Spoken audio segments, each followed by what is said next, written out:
Congratulations to Rory McIlroy and his decision not to take part in the golf tournament in Saudi Arabia.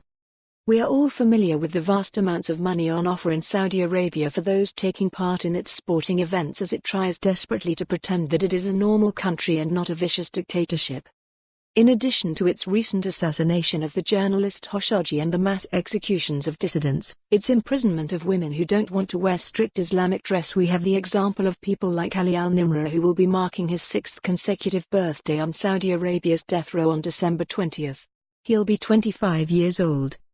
He was just 17 when he was arrested in Saudi Arabia. He was 19 when he was sentenced to death for crimes linked to protesting.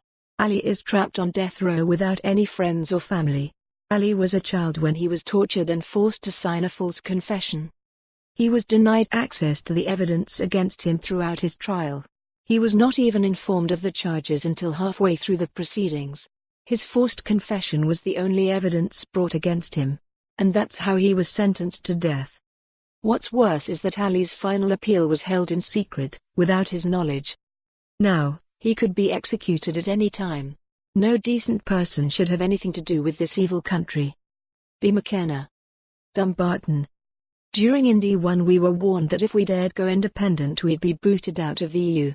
And 500,000 pro-Indy voters said no, just to stay in the EU. Then the Brexit referendum showed that Scots wanted to remain. England voted leave and is dragging us out, too. Some democracy when Tory England can always outvote us due to its population being over 10 times ours. And it always will do, until we say enough is enough and grasp the opportunities that a true socially just and independent country will provide. Alex Sky. Posted online. Yet another planning application for a Glasgow hotel, this one down by the Garden Festival site. I've nothing against hotels, but why do they always look the same? Tedious high-rise boxes with no sense of architectural grandeur or sense of time or place. When you look at some of the wonderful buildings that the city can boast of from times gone by, it's embarrassing to think that this sort of stuff will be the legacy of our era. Come on, all you professional architects, use your imagination and create something a bit more original. J.W. Merchant City.